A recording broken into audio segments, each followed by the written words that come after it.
Everything was going perfectly. The texts were fast, the dates were easy. She was warm, engaged, present. Laughing at the right moments, initiating plans, sending the kind of messages that made him feel like something real was building. And then, no fight, no red flag, no moment he could point to and say, that's where it changed.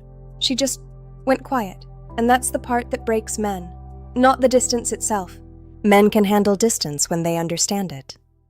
It's the randomness of it, the timing of it, the fact that it happened when things were good. I'm going to explain exactly why we do this. Because I'm a woman, and I have done this, and I can tell you, most of us couldn't explain it ourselves while it was happening. We just needed to pull back, and we didn't fully understand why. Today, I'm going to give you the explanation she couldn't give you, the psychology behind the silence, and most importantly, what it means about how she actually feels. Daniel was 34.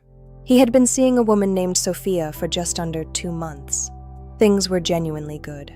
Not new relationship nervous good, settled good. She was letting him in. She'd introduced him to a friend. She'd stayed over twice.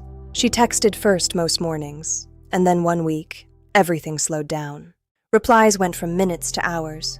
Her energy in the messages shifted. Still polite, still warm, but somehow less there. The good morning texts stopped. She canceled a plan with a reason that was technically fine but felt hollow. Daniel's chest tightened. He went back through everything, their last date, the last conversation, every message he'd sent. He couldn't find a single thing, which made it worse. Because when there's something to point to, you have something to fix. When there's nothing, you start to think the problem might be you in some fundamental way that you can't address. Daniel did what most men do in that moment. He reached out more. He sent a check-in text. He asked if everything was okay. He got a reply that said, "Yeah, I'm fine, just been busy," which told him nothing. And then on a Tuesday night, he sent a long message. He told her he'd noticed the shift. He told her he really liked her and didn't want to mess things up. He apologized. Preemptively. Sofia read the message 3 times. She didn't respond that night. And when she did respond the next day, something had changed.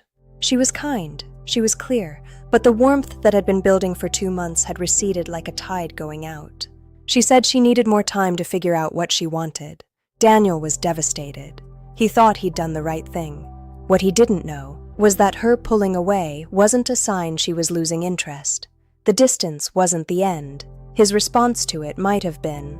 To understand why women pull away, you first have to understand something about how emotional intimacy works in the female nervous system. There is a concept in psychology, the rubber band dynamic, that describes how as closeness increases, a woman's attachment system gets activated. And for a significant portion of women, that activation creates a reflexive need to create distance. Getting close can trigger the need to pull back. This seems completely counterintuitive. If she's enjoying this, if things are genuinely good, why would getting closer feel threatening? The answer is rooted in attachment theory. Developed by psychologist John Bowlby, it describes the emotional bonds we form in early childhood.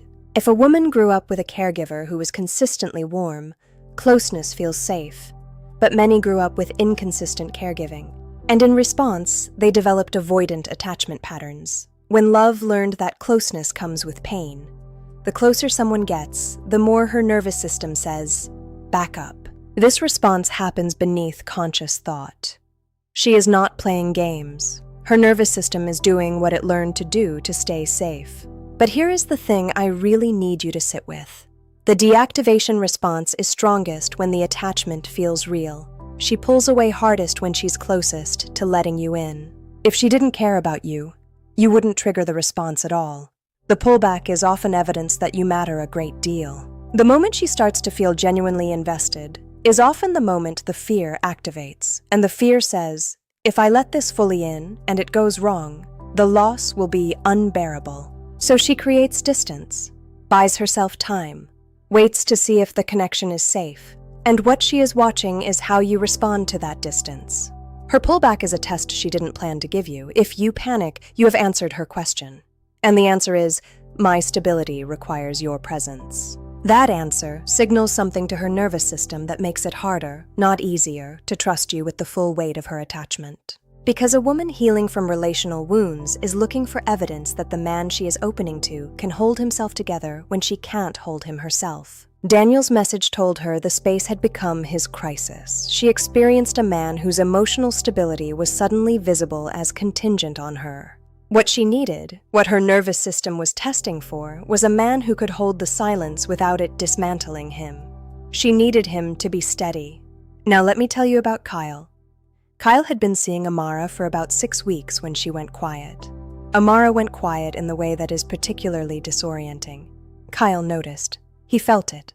But Kyle didn't reach out 4 times to check in. He didn't send a long message. He sent her one message, 3 days after the silence started. Something easy and light, with no emotional weight on it, a reference to something they'd talked about.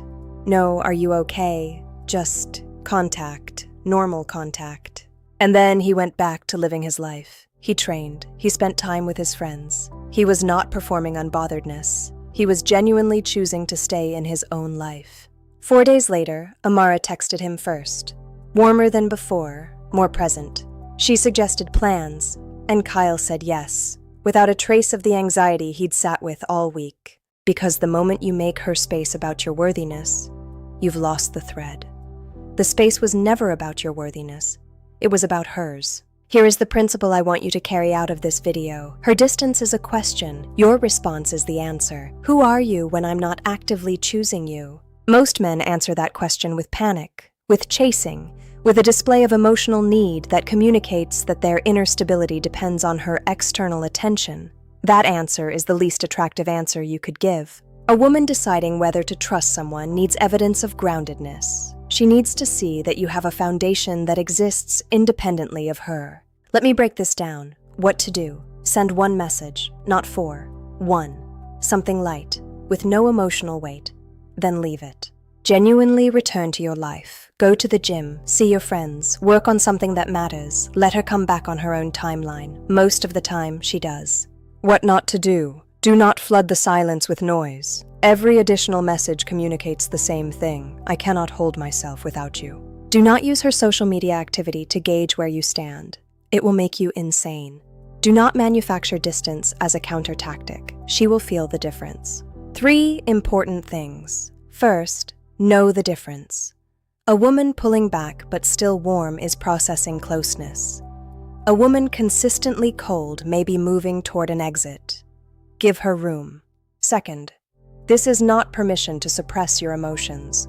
The question is where those feelings go. The goal is to not make her nervous system responsible for your emotional regulation. That's the line.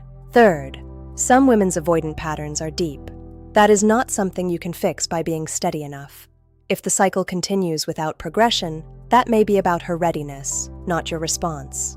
There are moments where a woman is not asking you to communicate. She is asking you to demonstrate that you can hold yourself, that you have a life she is coming toward, that the version of you she met, grounded, present, interesting, is the real you. Kyle was still standing when she turned around. Be the man who's still standing. Drop a comment. Tell me if you've been in Daniel's position. Subscribe, because tomorrow we go into the 3 things that create instant attraction. I'll see you tomorrow.